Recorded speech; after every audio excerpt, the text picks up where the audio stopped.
The entire landscape of professional tennis has just been detonated, and this is no polite disagreement over a line call.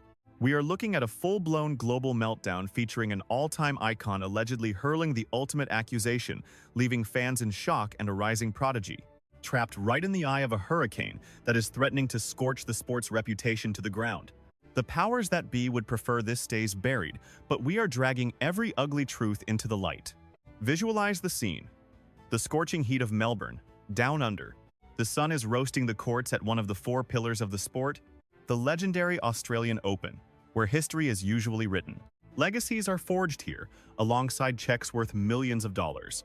Every swing of the racket carries the weight of a lifetime of training.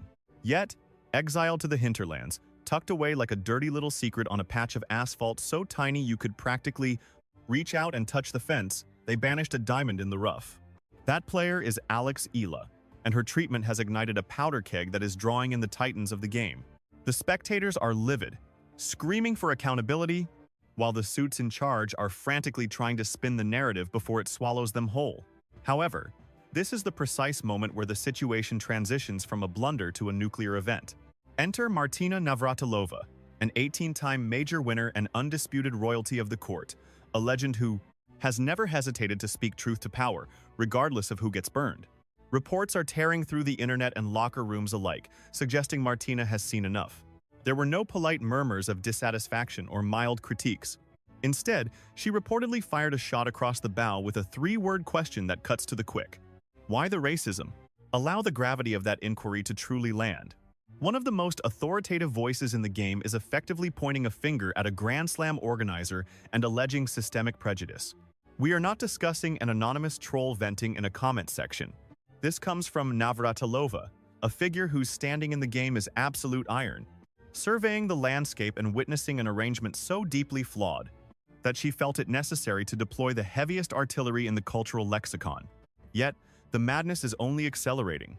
While the Australian officials sweat through a 24-hour deadline to justify their actions or face an inquiry, our protagonist has already exited the scene. Eala has touched down in Manila, channeling the energy of a gladiator back on native soil, and she is hunting for redemption. The Philippine Women's Open is bracing for a spectacle of epic proportions. Awaiting her in the opening round is a Russian nemesis who crushed her spirits 6 years prior. The sport has been transcended. This is now a vendetta fueled by patriotic fire. It is about demonstrating that the talent they attempted to hide in the shadows cannot be contained. Strap in for the Eala Chronicles, the most volatile narrative in the game today. And we are dissecting every scandalous element right now. We must rewind, because this catastrophe did not begin with a broken racket or a yelling match. It originated with an administrative choice so baffled that one questions if it was sheer ignorance or calculated malice. Alex entered the tournament holding the world rank of 49, and that number matters. 49 means she is not some lucky amateur barely surviving the cut. She is not a charity case praying for a divine intervention. We are talking about an elite top 50 athlete with a junior Grand Slam legacy, a Wimbledon champion holding a professional title and commanding a digital army that rivals the biggest names in the sport. This young woman commands an army of over 1 million loyal followers just on her Instagram feed. Global brands have plastered her face across massive marketing blitzes worldwide. Cameras have followed her journey for high-budget athletic documentaries. Back in the Philippines, a country teeming with 115 million souls, she transcends mere celebrity. She is a living legend. Think of her as the tennis equivalent to basketball's King James or soccer's god Ronaldo. She is simply larger than life. Naturally, when the Australian Open released the lineup, the world assumed her match would headline a major arena, perhaps not center stage at Rod Laver Arena alongside the titans of the sport, but surely Margaret Court, or at the very least, Show Court. 3 arenas built to handle a real audience, so the masses could witness this rising phenomenon in action. Yet, the event planners made a colossal blunder, arguably the worst in modern Grand Slam memory, by dumping her onto Court 6. If you are unfamiliar with Melbourne Park, let me paint a picture. Court 6 is barely a venue. It is essentially a glorified practice patch hidden in the hinterlands. The place can barely squeeze in a few hundred spectators, and only if they are packed tighter than commuters at rush hour. You will not find giant monitors or decent amenities there. It is the exiled land reserved for athletes ranked below the top. 200, certainly not for a planetary star who drags a legion of admirers in her wake. Instant outrage and bewilderment greeted this baffling choice. Online forums exploded with fury from the Filipino community, demanding to know how such a glaring oversight happened. You would think the organizers would wake up and fix the schedule, wouldn't you? Think again. Management dug their heels in, refusing to budge from that tiny court. The ensuing disaster was obvious to anyone with common sense, yet seemingly blindsided the geniuses in charge of this massive global tournament. Long before the first serve, the crowds began to gather. We are not talking about a handful of people, we mean thousands. A tidal wave of Filipino pride washed over the grounds, with supporters trekking in from every corner of the continent. Some devotees had even hopped on flights straight from Manila, flying thousands of miles just to see their idol battle for glory. They hauled in national banners massive enough to cover a king-sized bed. They brought the noise with percussion and brass, their faces painted in the vibrant patriotic colors of red, white, blue, and yellow. They arrived, prepared to transform a simple game into a roaring fiesta, a historic display of their country's spirit.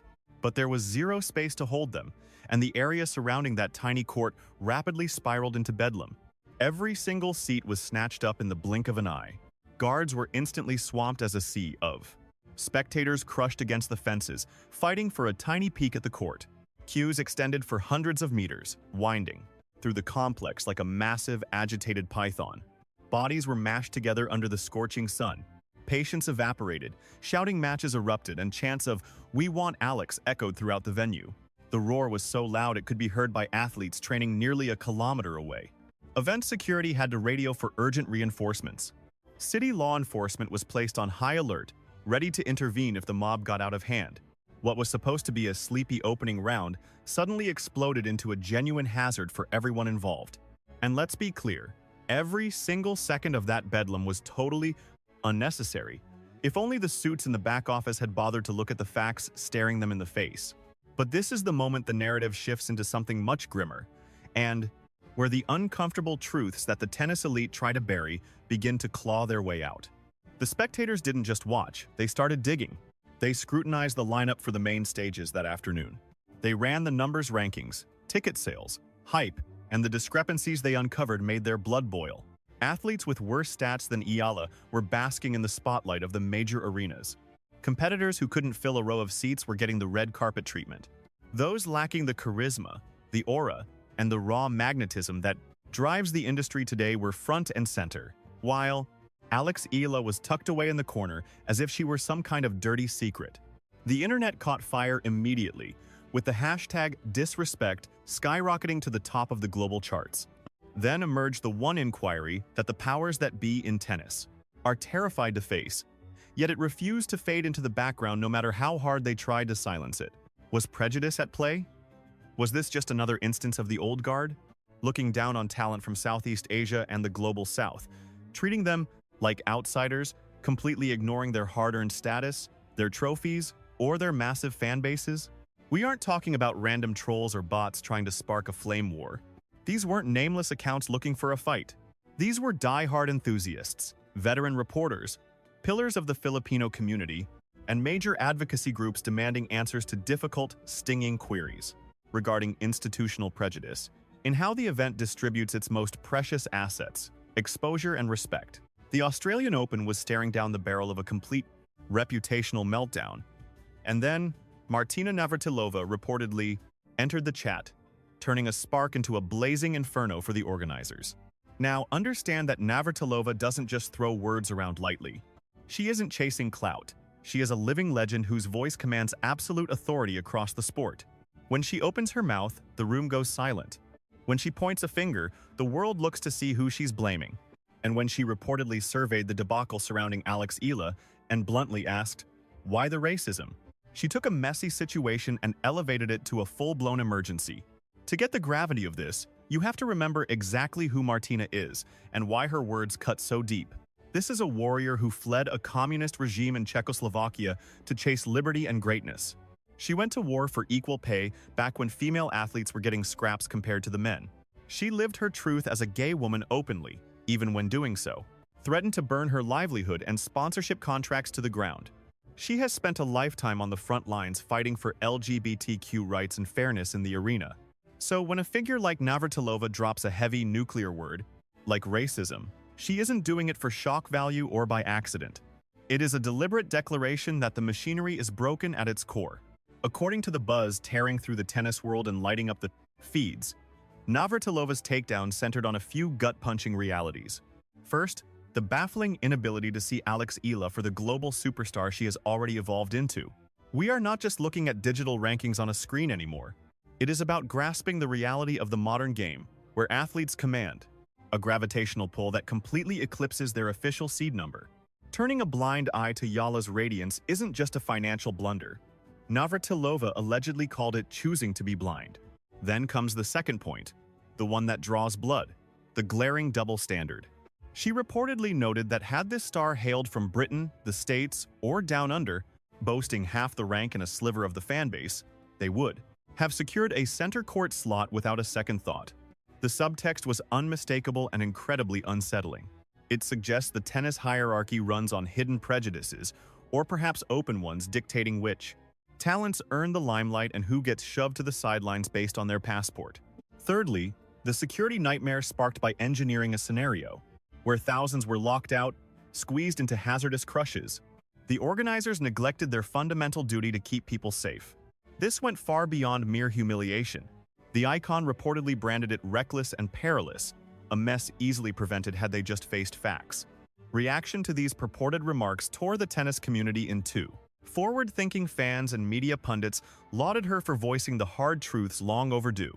They contended that the sport has historically struggled with respecting competitors from rising nations, and that the game's power brokers remain fixated on Western interests, viewing this incident as just the newest, most glaring proof of that bias. Conversely, loyalists to the event and old-school purists retaliated fiercely, claiming it was just a logistical slip-up, not a sign of institutional bigotry. They maintained that pinning this on racial motives was an overreach, that errors occur without malice, yet the wounds were already inflicted.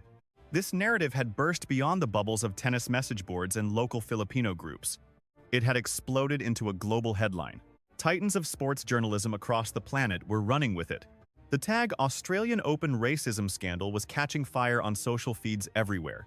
Meanwhile, the officials, who had maintained an infuriating radio silence during the early uproar, were suddenly staring down a unified ultimatum from supporter clubs, civic bodies, and athletic activist alliances.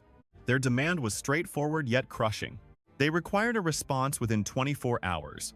They sought a formal reason for the roster choice and an act of contrition for the disorder and insults. Should those demands be ignored, they threatened to take the issue straight to the International Tennis Federation, demanding an official inquiry regarding possible prejudice in how matches and courts are assigned at the majors. The scope had widened beyond a single game, athlete, or championship. It had evolved into a judgment day on the sport's handling of inclusion, the way it appraises various regions, and if it truly upholds the universal values it endlessly promotes. Yet, amidst this entire firestorm, the pandemonium, the diplomatic friction, and the threats, a game of tennis still waited to be served. Standing squarely in the hurricane's eye, Eala faced the daunting task of stepping onto the claustrophobic confines of Court 6, jammed to the rafters, to battle it out at the absolute pinnacle of the Pro Tour. The weight resting on the teen's frame was nothing short of crushing. Beyond facing her maiden voyage in the Australian Open main, draw a career-defining milestone for any athlete. She shouldered the hopes and dreams of a whole country, all while navigating a chaotic logistical disaster and a rapidly escalating global controversy she hadn't summoned and couldn't command. Across the net stood Alicia Parks, a forceful 23-year-old American powerhouse, wielding a lethal arsenal anchored by a cannon of a serve and relentless baseline strikes. Parks entered the fray sitting at 97th globally, ensuring this was a bona fide dogfight between a burgeoning prodigy and a threat who could topple giants when she is on. The moment Eala set foot on the clay, the roar was ear-splitting. Not a single chair was left empty. Every inch of standing space was squeezed tight. The fortunate sliver of the crowd that breached the gates vowed to scream loud enough for the thousands stranded outside. The vibe felt nothing like a polite tennis exchange, and everything like a heated soccer rivalry or a heavyweight title fight. The air crackled with a menacing electricity, unheard of for a mere opening round at a major. For the opening 30 minutes, it appeared Eala would surf that tsunami of adrenaline right into round 2, muting every detractor. She stormed out of the gate operating at maximum capacity. Her footwork was razor-sharp, her strokes pure and attacking. Every ball landed with the precision of a scalpel. Despite her raw strength, Park seemed totally besieged by the dynamo facing her and the thunderous mob encircling them. Eala snatched an early break and kept her foot on the gas throughout the first act. She dusted the lines and fired winners from ridiculous geometries, displaying the bold style that marks her as a future icon. Filipino contingent went ballistic, greeting every point won as if it secured the trophy itself. The chanting was relentless. The intensity never flickered. When Eala sealed the opener at 6-0, handing a dreaded bagel to the American amidst the frenzied masses, it seemed fate was writing the headline in real time. A 6-love shutout in your major debut against a top 100 rival, witnessed by a legion of your own people. You could not pen a better cinematic sports climax. This sequence was meant to hush the naysayers and resolve every doubt regarding court assignments and dignity, broadcasting to the globe that Alex Eala belonged under the brightest lights. The narrative was flawless. Yet, as veterans of the sport understand, tennis shreds screenplays. The game possesses a vicious habit of humbling you precisely when triumph feels inevitable. As the second chapter opened, the tide turned. Alicia Parks, worthy of praise, recalibrated her strategy. Abandoning the attempt to mirror Eala's rhythm, she began to dictate with brute force. She dialed up the serve speed and attacked the ball sooner, ignoring the hostile gallery. The shaky, rattled figure from the opening frame vanished, replaced by a ruthless predator stalking the baseline. Inch by inch, like a heavy tide turning, the dynamic on court started to pivot completely. Yet, this is the precise moment the narrative spirals into a messy, uncomfortable direction that most people prefer to sweep under the rug. Those roaring spectators, once Eala's greatest weapon, suddenly morphed into a liability during the second act. In a frantic bid to lift their idol, the Filipino contingent began stepping over the sacred boundaries of court decorum, typically respected on the Pro Tour. Roars erupted with every blunder Parks made, even celebrating missed service tosses. Thunderous applause greeted every shot she sailed long or buried into the mesh. Most egregious of all, they screamed in delight whenever she coughed up a double fault. Caught in the fever pitch, these die-hard supporters, likely unaware of the fallowing nuances trampled all over the gentleman's code that governs this sport. Custom demands respect. You salute brilliance, but you keep your mouth shut while the ball is in play. You never, ever revel in the other player's unforced errors. And celebrating a double fault? That is simply non-negotiable. It is low-class behavior, the exact fuel needed to ignite a struggling rival's competitive fire, which is exactly how the script flipped for Alicia Parks. Though the American later admitted the hostile atmosphere was a nightmare to navigate, she eventually twisted that hostility into pure, high-octane rocket fuel. She got mad, locked in, and funneled every ounce of that toxicity straight into her racket. Abandoning any hope of being the crowd favorite, she zeroed in on the only thing that mattered, the W. Consequently, her heavy-hitting style, which had remained totally asleep at the wheel initially, suddenly woke up with a vengeance. Park started raining down thunderbolts that Eala had no prayer of touching. She commanded the court with her forehand, pinning Eala deep and bullying her into mistakes. That swaggering, offensive juggernaut we saw in the opener was reduced to a desperate defender, barely holding on against a hurricane that grew stronger by the minute. Park snatched the second frame, 6-3. Just like that, a contest that once resembled a royal crowning, a glorious debut party, had disintegrated into a gritty trench war. Hope began to fade as the deciding set became a painful spectacle. Eala emptied the tank, erasing break points with brave clutch winners. She sprinted for returns that looked physically out of range. Displaying agonizing grit, she simply refused to roll over and die. However, the sheer gap in velocity was becoming insurmountable. Parks was blasting the felt off the ball, hitting with a pace Eala couldn't neutralize. The American seized a break in the middle of the decider and never looked back. She sealed the deal at 6-2 in the Vidi. Third, finalizing a shocking turnaround after trailing by a set and a break. Eala's maiden voyage in the Australian Open main draw had hit a dead end. The fantasy perished on Court 6, the very arena that ignited global debate and laid bare the sport's ugly underbelly. That final line 6-love, 3-6, 2-6, painted a picture of glory, implosion, and crushing sorrow. Those who witness the drama know the numbers on the board don't tell half the tale. Eala lost something far more significant than a game that afternoon. She didn't just play a game. She walked through a hurricane and came out standing. She navigated a disaster zone of mismanagement that no rookie should ever be forced to experience. Real danger and security threats lurked just beyond the fences. A geopolitical storm brewed above her, while the hopes of millions threatened to buckle her knees. When it ended, Eala showed the pure class that makes the world adore her. No complaints about the mess, no blaming the wild fans, and absolutely zero excuses. Facing the cameras, with her gaze still fresh from crying, she labeled the support a blessing despite the agony of losing. She admitted the vibe in the stadium was rare and electric, even if the outcome shattered her heart.